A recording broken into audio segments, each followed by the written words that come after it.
it's really hard to explore your sexuality. There's so much pressure on you not to. Should you just be open about being gay? Should you keep it hidden away?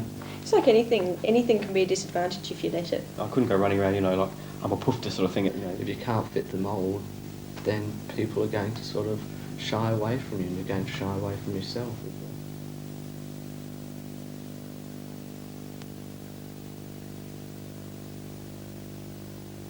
well. I'd had crushes on women all my life, but it never actually hit me that I was gay till at school, and then all of a sudden, bang, hey guys, I'm gay. The first time the idea sort of came to my mind, I can remember it, and it was sort of such a shock, and I was so scared, and I thought, oh my goodness, no, it can't be, it must just be a phase I'm going through. I'll sit through and wait for it to disappear, and everybody goes through this, and I just wait for it to go away. And then when I realised maybe it won't go away, I was like, oh, I better not let anybody know, or I have to move overseas so my parents never find out, or something terrible like that. I sort of knew right back in primary school, I sort of had this inkling, so to speak. Yeah. And it sort of went on from there, I guess. No, but I always felt that I was different. I don't know, it was just something I've really only found out this year that I'm gay. I just realised through being with other gay people, it wasn't a conscious decision to come out as gay. I just came out, met other gay people and realised that this is where I'm at, I am gay. Coming out can be either coming out to yourself and admitting it. I think that can be the hardest part of homosexual people. Yes, coming out was a pain in the neck. Well, coming out for me was meeting other gay people and feeling comfortable with my sexuality in a social sense, not just in my own identity.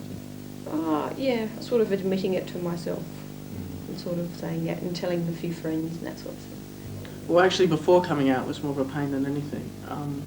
Because before I came out, I was living in the country in a place called Peterborough, and I had a very strong Catholic family, and wanting to come out and not being able to come out was a real pain. And then I built up a lifestyle around that, and it was so coming out from a Catholic country background and a sort of person that I'd created for myself, a sort of shell.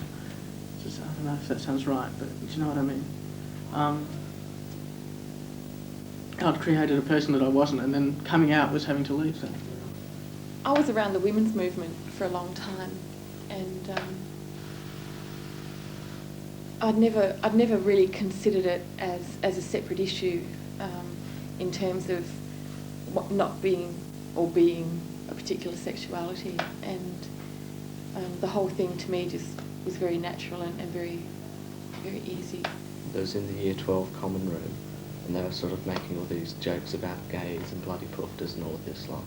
And I was under a lot of pressure because I was doing Year 12 and the schoolwork was really getting to me.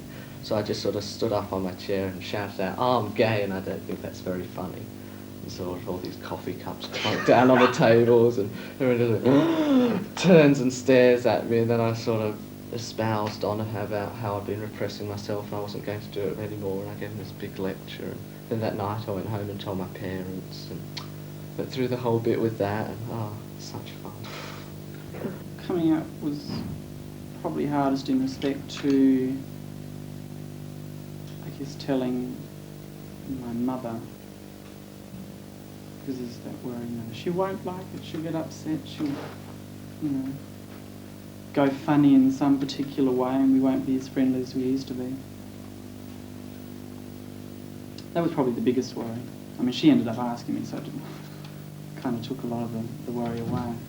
I actually went through a 7-day period where each day I'd invite someone different from my family out to lunch, and one by one tell them that I was gay. And some of them I've never seen since then, and some of them, it actually affected them all in very different ways, because within my sort of blood relative circle, they're all very different people. Well, hi Mum, hi Rob. No, seriously, Mum knows but doesn't admit it. And so long as I don't say anything, it doesn't worry her. And so I was actually quite surprised when they didn't freak out as much as I'd maybe hoped at the time that they would. But no, they're okay about it. I think they're more worried about my broader feminist politics than about my sexuality. My mother, when I told her that I was gay, thought that some man had converted me And that's a common misconception amongst the general community, that gay people are converted, that it's not something that's natural. And that, of course, isn't true. We grow up gay just like straight people grow up straight. It's very natural and it develops.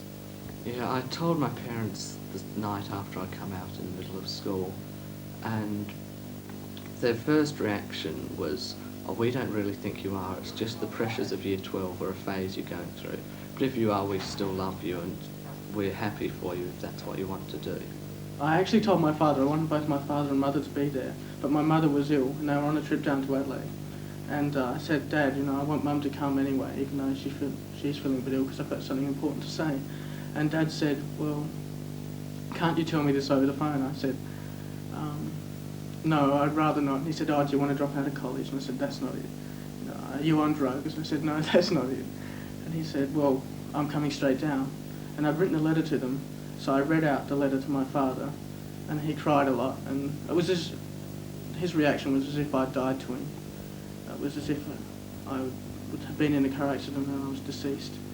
And he left, he went straight back to Peterborough that night, and he took the letter to Mum, and Mum rang up and said, what had happened. And I said, "Well, I hate having to tell you this over the phone, but I'm gay." And she was obviously very numb at the time, but phone calls later she was crying, so they were upset at the time, but it's got a lot better now. I sort of had a lot of pressures on that sort of side. On myself, I thought I had to tell them, and I was telling some straight friends about it, how I really had this urge to tell them, and I kept putting it off for months and months, and I finally did it in the end. I live with my mother. She just doesn't talk about it. My father's really good. It was just really natural to him. Yeah, my mother just doesn't talk about it. They're very good. I'm sort of lucky with my parents. They're understanding. They accepted without any worries. I mean, they did the usual thing. I sort of kept calling them afterwards and saying, how are you coping? I had a bit of a cry last night, and because I know I realised that means we're not going to get sort of children from you for a start, sort of thing, and things like that. But they coped. They talked about it a lot together, and we talked about it as the three of us, sort of thing. My mum said to me, I invited her to my place, which was really important to me because it was my territory, and I felt more comfortable there. And her response to me was, "Oh, well, I'm not surprised." In other words, nothing you could do would surprise me, And I think at the time she put it down to very much, the fact that I was, just had moved away from home, not that long beforehand, and maybe I'd just gotten in with the wrong circle of friends or something like that. And it was a very patronising response at the time, basically, in terms of it. She didn't see it as my choice. And that's a typical reaction because the parents go into shock, and it's something that they just don't have a set of ideas that they can use to cope with that particular experience. Well, the people at my place of work didn't bother them one way or the other. So, there was no hassle there. But, yeah, it was the old school friends. But we didn't have a lot in common after a couple of years anyway. They were good. They sort of said basically, "I don't give a root," which was fine. And that was good with me. There was a couple of friends that I told, and actually I was closest to those two, more than my other closer friends, if you sort of picture what I mean. But I told them just after they'd become Jehovah's Witnesses, so I was sort of expecting the flack I got from them straight away. So I gave it all back, and we weren't friends anymore. I went to another school, and I've got a group of friends there that I'm really close to, and they're not at all homophobic. I had no idea there'd be such a wide range of gay people. You've got your cliched homosexuals, and you've got ones that are really straight acting, and ones in between. And No, not really. It was very much up in the air, and I knew lots of lesbian women, and they're all very different. You've just sort of been force-fed all these stereotypes of all your life of the only gay people around are sort of over 50 and into molesting little children in public toilets. And so, while I basically understood that wasn't really true, it was there in the back of your mind. You're sort of brought up with these huge stereotype things of what sort of the proverbial lesbian should look like. or act like. Oh, well, you know, the joke, you know, what's the difference between a whale and a lesbian? 10 pounds and a chet shirt. I had no idea until I actually came out onto the gay scene and saw it, then ran away screaming. No, actually I didn't, but it was just interesting. Well, back in the days before I'd sort of flung open my closet really wide, I sort of thought, wow, maybe there's 5 or 6 other gay people in Adelaide. And then one day, Saturday, I was going through the advertiser and I found the social, matrimonial and miscellaneous column or whatever. And I discovered, wow, there are gay adverts in there, so I started looking through them in the hope of finding my perfect match, rah, rah, rah. But I knew I'd never reply to them, I'd never have the courage, and in amongst them I saw the gay line phone number. And so eventually I got the courage up to call them and just asked if there was anything available for somebody like me. Eventually I got Gay Line's number and got in touch with First Step. The first gay people I met were 2 First Step volunteers from Tangent. First Step is a social contact, it's more of a support contact service where 2 trained and screened volunteers from Tangent go out and meet new people coming onto the scene for the first time. People that aren't necessarily screwed up about their sexuality, but are just looking for social networks. The idea is that it's very difficult to walk into a crowded bar or a crowded community organisation and feel comfortable unless you're there with friends.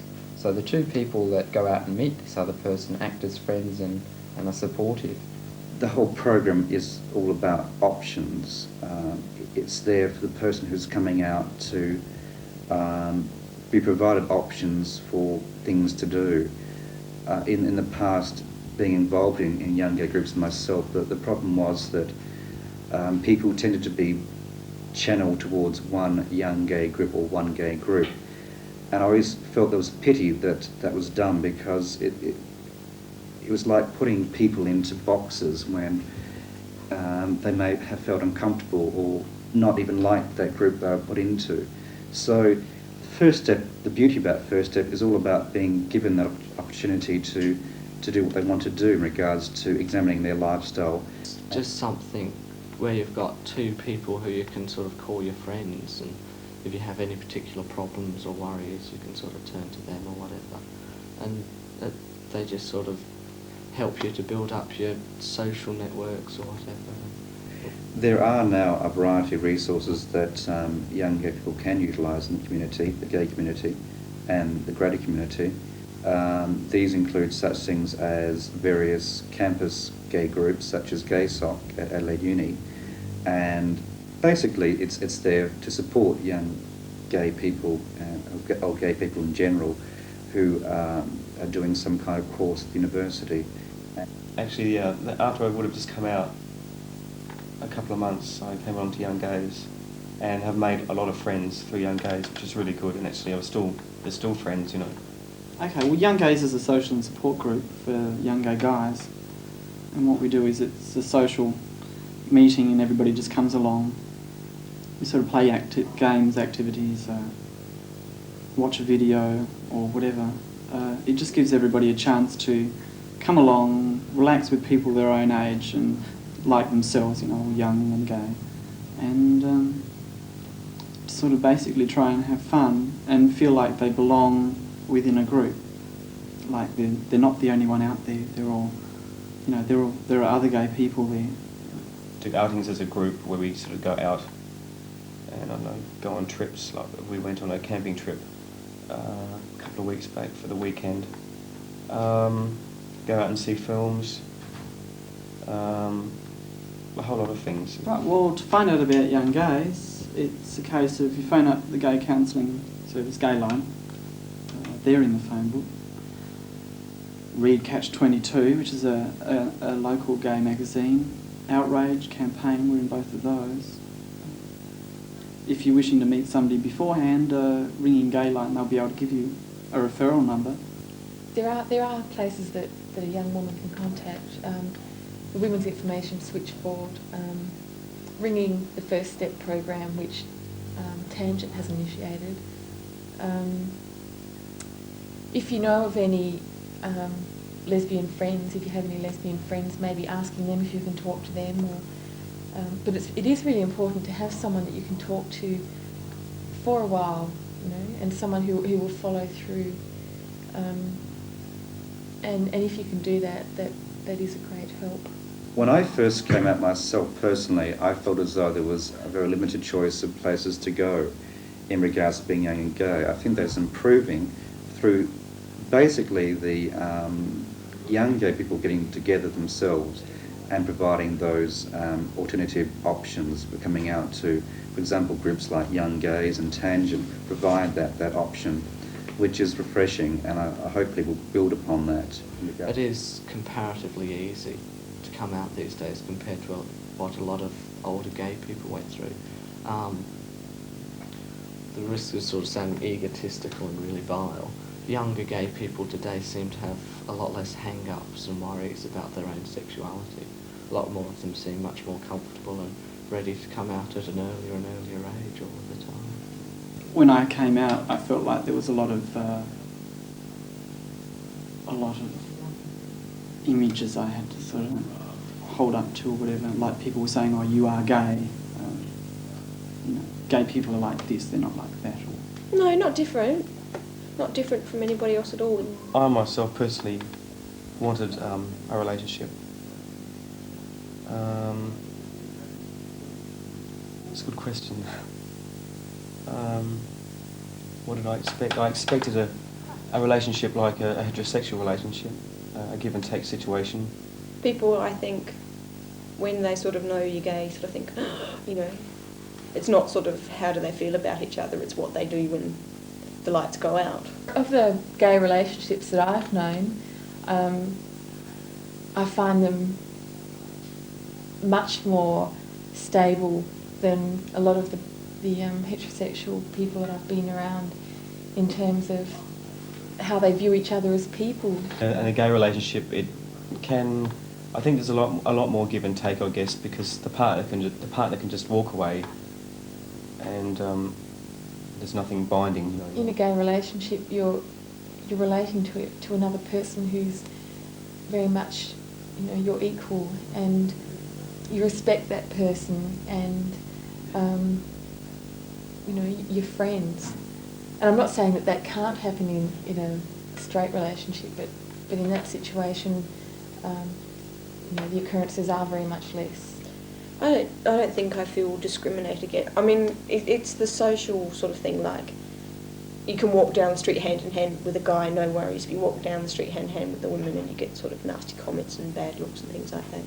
And I don't like that. I don't like sort of having to repress things like that. Yeah, I do at times when I can't walk down the street with hand in hand with my lover, because I've tried that once and nearly got creamed for it, so I'm not doing that again. No, I don't mind gay people so long as they're not blatant. It sort of sums it all up. Gay activism is really important. I mean, we've still got so far to go in the community, and there is so much self-oppression out there and oppression by the heterosexual world. As for gay politics and politics in regards to young gay people, I think that's quite an important facet of the young gay movement. I think we've seen a development in young gay groups such as Tangent. That's for under 25s. That's more a political group. You know, we get funding for different gay issues and projects. What Tangent does is gives young gay people permission to be blatant, be who you are, be happy with who you are. There's nothing wrong with being gay. No one has the right to put any crap on you for being gay, and you should stand up and be counted. I got into Tangent because I think I was a bit scared of the venues at first.